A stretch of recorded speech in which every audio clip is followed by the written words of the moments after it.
La palabra de Dios es como una lámpara para mirar el futuro. Con su luz se pueden leer los signos de los tiempos. Tu palabra cantaré. La vida al ritmo de la palabra. El umbral del hombre para superar la miseria, la enfermedad y alimentarse de sabiduría. Con el Padre Dimas Acuña. Ven Espíritu Santo, llena los corazones de tus fieles, enciende en ellos el fuego de tu amor. Envía tu Espíritu, Señor, y renovarás la faz de la tierra. Dios Padre, en nombre de nuestro Señor Jesucristo, te pedimos, te suplicamos, que envíes el Espíritu Santo como el día de Pentecostés a todos nosotros que estamos participando de este encuentro con la palabra, para que esta misma palabra que vamos a meditar, ella se haga vida en nuestros corazones. Nos unimos a la Virgen María, a todos los ángeles y a los santos. Gracias, Padre, por tu amor, por tu misericordia. Amén. Estamos nosotros celebrando la solemnidad de nuestro Señor Jesucristo, Rey del universo, y la liturgia nos presenta el Evangelio de San Mateo en el capítulo 25, versículo 31 al 46. Es interesante porque el contexto ya nosotros sabemos, siempre vamos a ubicarnos. Voy a poner el ejemplo. El capítulo 5.1 comienza, ese es el Sermón de la Montaña.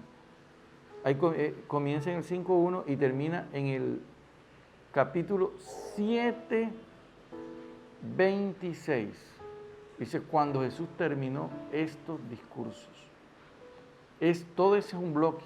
Y Mateo tiene 5 discursos, ese es el primero. 5 discursos llenos de varios discursos. Y este es el último discurso que Jesús pronuncia, larguísimo, lleno de varios discursos programáticos, porque cada discurso puede ser una parábola, nos enseña un programa de vida. Y este discurso que nosotros vamos a finalizar en el capítulo 26, comienza en el capítulo 24 de San Mateo y luego termina en el capítulo 26 de San Mateo, versículo 1, cuando terminó Jesús estos discursos. Así que dentro de este bloque, del 24 al 26, está metido, ese es el contexto, el capítulo 25, 31 al 46. Ahí está, ese es el contexto. Se puede decir así, el contexto de este texto es el discurso escatológico, para que nosotros lo tengamos presente, porque de acuerdo a ese contexto nosotros podemos proyectar que Jesús está diciendo algo que tiene que ver con el reino de Dios, con el fin de la historia, con un juicio que se da, pero eso lo tenemos que aplicar a nuestra vida, con el fin de nuestra vida, de nuestra historia. Y hay un juicio, claro que sí, un juicio que es sorprendente, porque dice la parábola que cuando dice capítulo 25, versículo 31, cuando venga el Hijo del Hombre, inmediatamente en su gloria, con todos sus ángeles se sentará en su trono glorioso.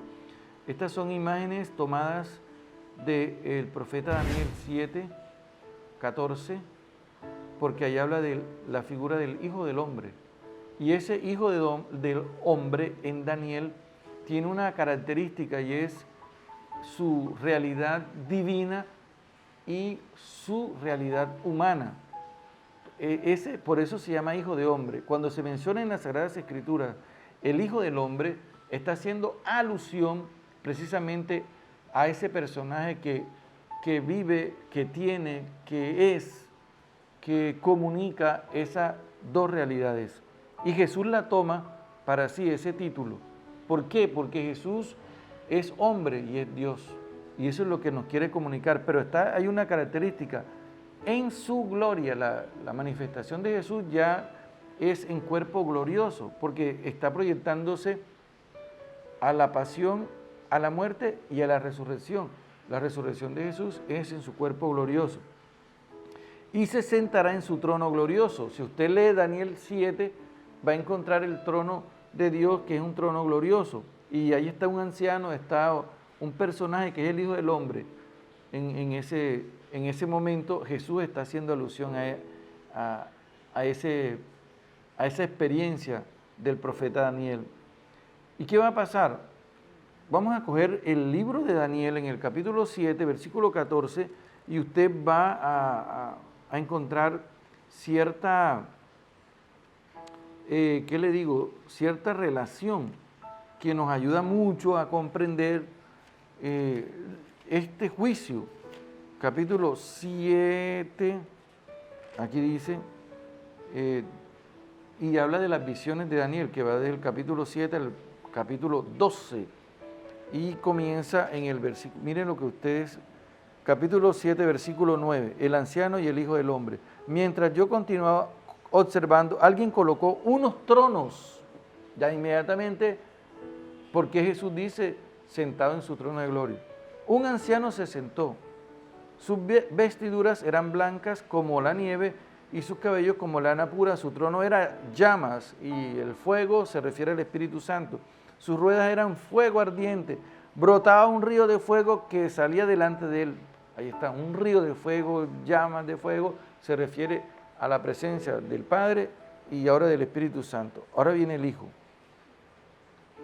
¿Y qué pasa? Miles y miles le servían. Acá el juicio se va a realizar con todas las naciones. Estaba yo asombrado por las insolencias que profería aquel cuerno cuando vi que mataron la bestia. O sea, el mal fue anulado, como va a ser anulado en este juicio que Jesús nos presenta. ¿Y qué pasa? Capítulo 7 de Daniel, versículo 13, seguía yo contemplando estas visiones nocturnas y vi sobre las nubes del cielo, venía alguien semejante a un hijo de hombre. ¿Se da cuenta? Tronos, hijos de hombre. Se dirigió hacia el anciano y fue conducido ante su presencia. Y se le dio poder, gloria y reino. Tres cosas. Al Hijo del Hombre se le dio poder, gloria y reino. Y todos los pueblos, naciones y lenguas le servían. Ya que estamos ubicados en ese contexto, nosotros encontramos entonces que aquí hay un juicio y el juez se identifica con todos los pobres y necesitados. Ya Dios nos está dando la clave sobre qué va a ser el juicio de nuestra vida al final de nuestra historia. No pensemos en el fin del mundo, pensemos en el final de nuestra vida. Yo tengo 48, me faltan 2 para 50 y 20 para 70, 22 años. Hay que meditar eso. Que me voy a acercar a un juicio. Ya, pero en este juicio ya Dios me está dando la clave. En este juicio Dios se dirige a los que han vivido con mucha compasión. Es interesante. Todas las naciones se reunieron en su presencia. Aquí empieza el juez a separar.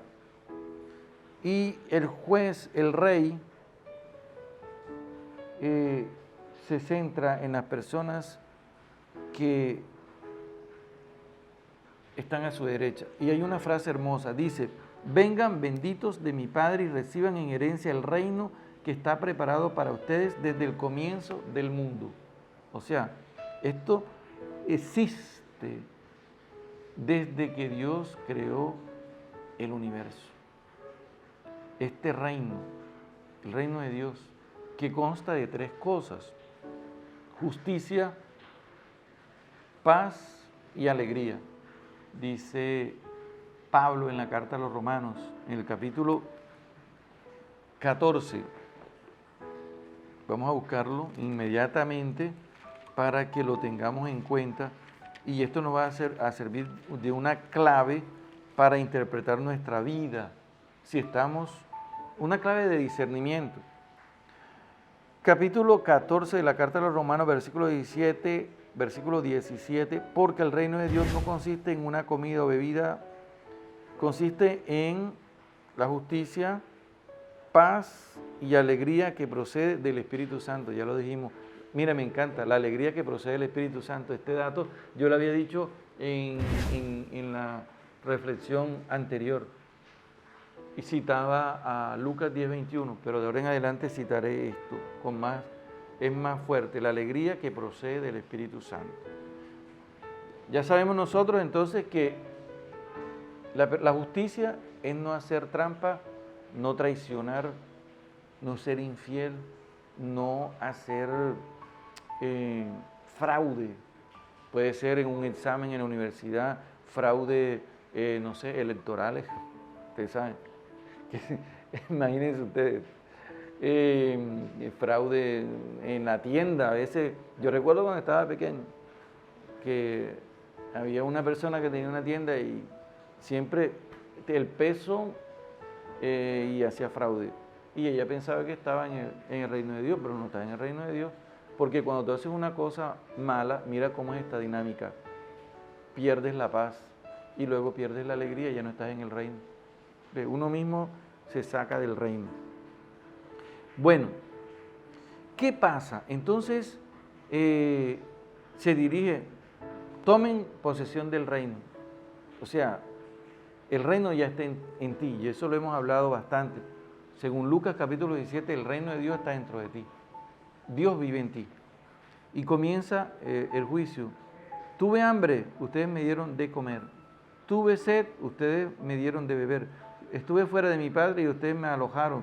Estuve desnudo y me vistieron. Enfermo, me visitaron. Y estuve preso y vinieron a verme. Esto es interesantísimo. Porque el juicio, al final, no te va a preguntar si tú has vivido en determinada religión o no, si has confesado la fe o no.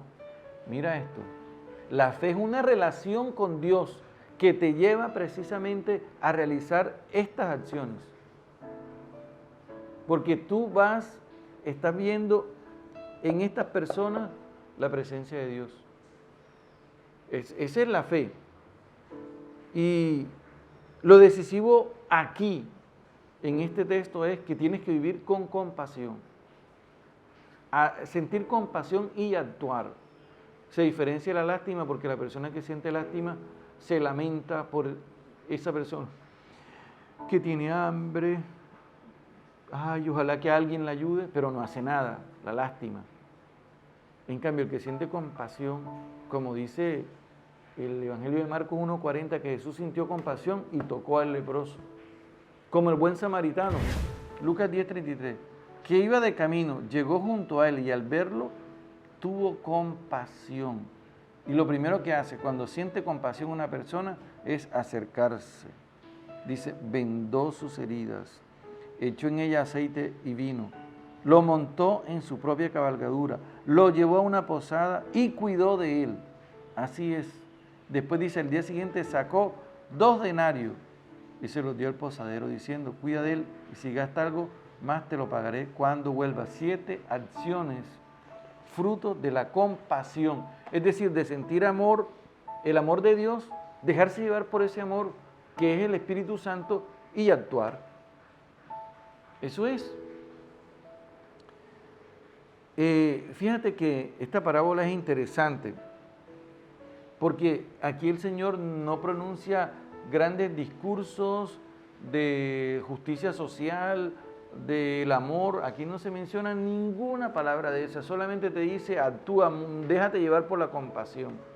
Y eso es interesante.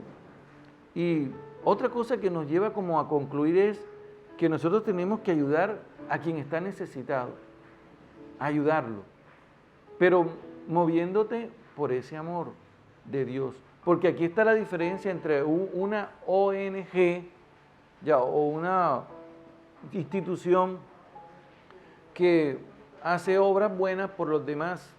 Sí, me parece interesante.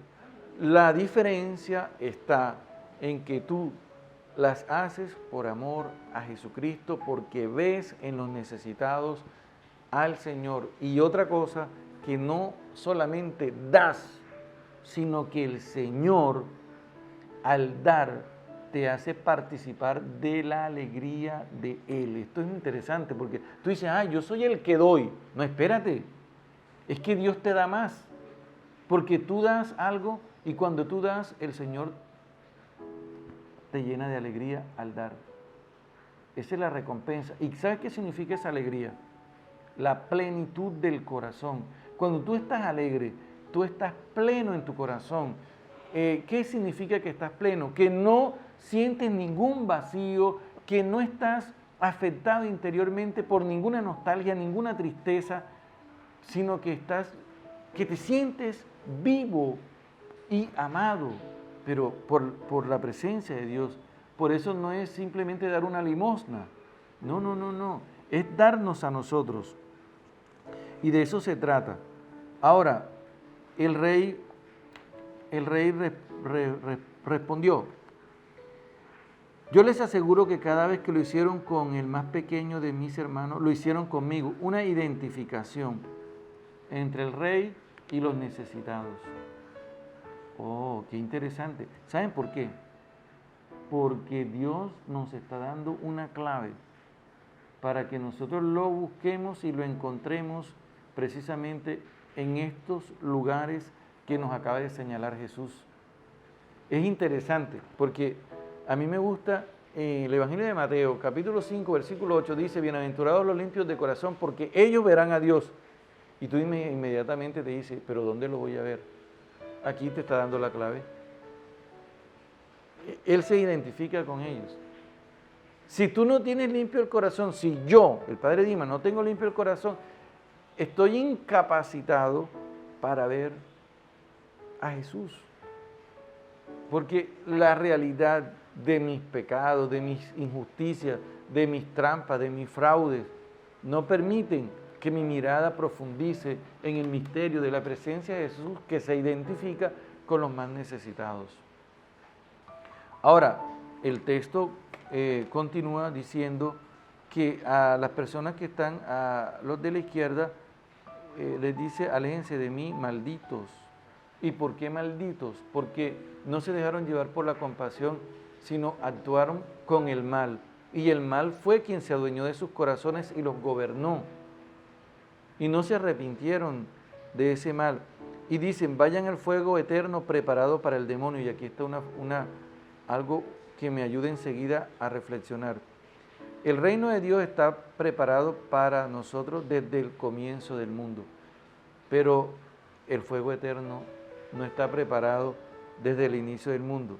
Estaba preparado para el demonio y sus ángeles, pero no desde el inicio del mundo. Es decir, que esto surge como una consecuencia de un acto de violencia, de egoísmo.